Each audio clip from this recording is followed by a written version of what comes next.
երկար տարիներ իրար ճանաչում ենք։ Իրականում դուք լրիվ այդ տիրույթ հարցը տեղափոխեցիք, ով է մտավորականի գնահատական իրավիճակի։ Հիմա ժամերով այդ հարցով ամբիոնից դուրս կարող ենք խոսել, կարող եմ ենթադրենք ընթերցել ով է մտավորականը Վազգեն Շուշանյանի, որ ձեր խմբագրած գարունում դեռ 80-ականներին լավ կհիշեք տպագրում ու ժամերով այդ թեմաներով խոսենք։ Բայց մի հատ դուք շատ ծանր վիճակի մեջ եք դնում բոլորին, որովհետև ազգային ժողովում, երբ որ դուք ընտրվում եք հեռուստատեսության ռադիոյի հանձնաժողովի անդամ, դուք հանդես եք գալիս որպես Հակոբ Հակոբյան, որը խոսում էր օրենքներից, խոսում էր օրենքի տառից, դուք հրահում գործում եք այդ օրենքի տառով բիզնես պրոյեկտ, մեկը $1000 առաջարկում իր հեռուստատեսայի նախագծին, մեկը 100,000, մեկ լիցենզիայից եք զրկում, նկատողություն եք անում, իսկ այսօր այստեղ այս ամբիոնից դուք լրիվ այլ տիրույթում, շատ հետաքրքիր տիրույթում եք հարցը փորձում արտարդել, որը կապ չունի ընդհանրապես այն ամեն ինչի հետ, որը վերաբերում է Հակոբ Հակոբյանին։ Հակոբ Մովսեսի հետ ժամով կարող ենք խոսել, ժամով կարող ենք բանավիճել, ժամով կարող ենք համաձայնել կամ չհամաձայնվել։ Բայց դուք այստեղ կանգնած եք ոչ թե Հակոբ Մովսես, այն ամեն ինչով որ եղել է, որ կա,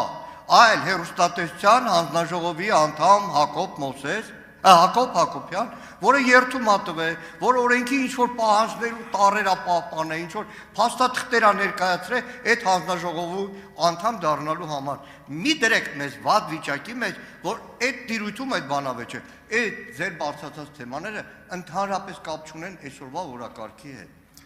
Ես ճիշտ հակառակ կարծիքի եմ,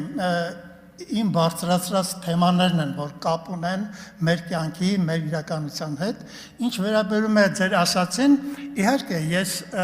հանձնաժողովի նիստերի աշխատանքների ժամանակ հանձնաժողովի անդամ եմ, բայց ես իմ տանը, իմ գրասեղանի առջև երբ որ գրում եմ, իմ միջայլոց մի գիրք եմ գրում, որը շուտով կհրապարակեմ,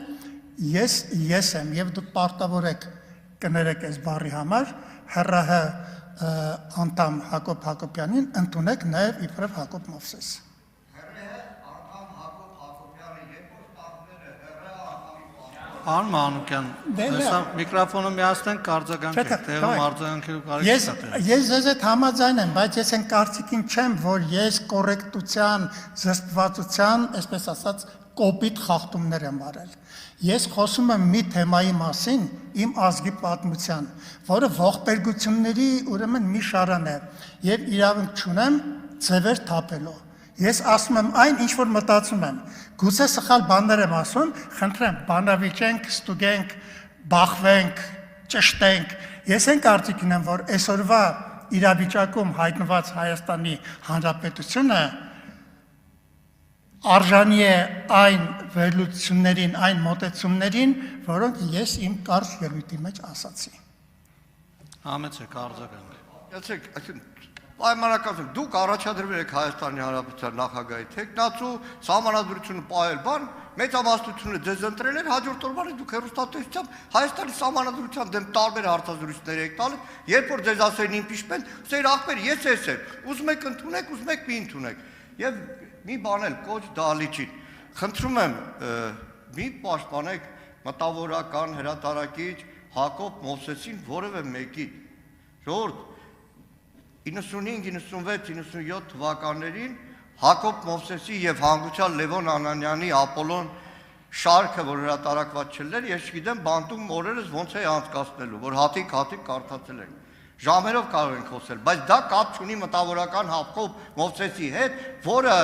ՀՌՀ անդամի, որը լիցենզիայից զրկում է, որը տուգանում է, որը պատժում է լրատվամիջոցի, այդտեղ մտավորականությունը լրիվ մի կողմ է, չէ՞, այդտեղ արդեն գործում է ՀՌՀ անդամը։ Այդ երկու լրիվ տարբեր տիրույթներ են։ Շնորհակալ եմ։ Դուք եք այնքան ճիշտ, բայց վերացական բաներ եք ասում։ Ես չգիտեմ ձեր ասացի պղտոր ջրերում որտեղ լողանան։ Ուրեմն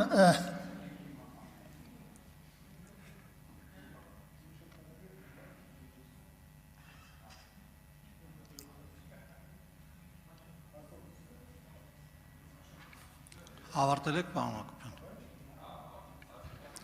Շնորհակալություն։ Պարոն Հակոբյան, իմ հարցը հետևյալն է մեծ հաշվով։ Արդյոք դուք դատապարտելի համարում եք խորհրդարանի այս դահլիճում քաղաքացիական պայմանագրի եւ Հայաստան խմբակցության կողմից հաճախ տեղի ունեցող կամ նախկինում տեղի ունեցած վեճերը կամ որոշակի իրավիճակները հավասարապես դատապարտելի համարում եք ՔՊ-ի եւ Հայաստան Դաշինքի կողմից։ Դատապարտելի եմ համարում իմ գրեթե բոլոր ելույթների ժամանակ գրեթե բոլոր ես նշել եմ, որ պետության եւ իշխանությունների կայացման գործում ամենակարևոր լծակներից մեկը ընդդիմությունն է։ Ես կուզենայի, որ մեր ընդդիմությունը այսօր մեր իշխանությունների եւ կոնուսը լիներ եւ տորմուսը կներեք բառերը այս պահին հայերեն չհիշեցի եւ ոչ թե ով է լավ, ով է հայրենասեր, ով է քիչ հայրենասեր, այս անպտուղ բանավեճերի մեջ մեր ժողովրդին մոլորեցներ, առանց այդ էլ մեր մոլորված ժողովրդին, որը հարուստ պատմություն ունի, շատ հարուստ պատմություն, բայց պատմական գիտակցություն չունի։ Իսկ եթե պատմական գիտակցություն չունի, դրա մեջ մեղավոր ենք մենք, ընդդիմությունը, դիմությունը, մտավորականությունը, բոլորս։ Ունեք արձագանք, համեցեք։ Շնորհակալություն, այսպեսով կարելի է արձանագրել, որ պարոն Հակոբյանը դատապարտում է ցանկացած վատ բան։ Այսինքն ստեղ քաղաքական որևէ մոտիվացիա որպես այդպեսին տեսնելը շատ դժվար է, պարոն Մինասյան, իմ համար դա գերակնհայտ է ուղղակի, էլի հասկանում եք, որովհետև ես էլ եմ միանում պարոն Հակոբյանի այդ դատապարտմանը ու ինքս էլ տենց մենք մի կուսակցություն ենք, որը առնվազն ինքնահայեցում ունի ու այդ ինքնահայեցման տեսանկյունից մենք ինքներս նաև լավ չենք վերաբերվում տեղի ունեցած շատ վատ միջադեպերին, ինչևէ ես հիմա իմ հարցը, մյուս հարցս որն է, կարա աշխարհում որևիցե մի պաշտոն կամ որևիցե մի հանգամանք ձեզ զսպի, որպեսզի դուք օրինակ դատապարտելի համարեք 7-8 տարեկան տղա երեխային Հայաստանի Հանրապետության պետական պաշտոնյայի գլուխ կտրել սովորեցնելուն դրդած արժեհամակարգը։ Կա տենց պաշտոն, կա տենց սահմանադրական արգելք, որը կարա մարդուն արգելի,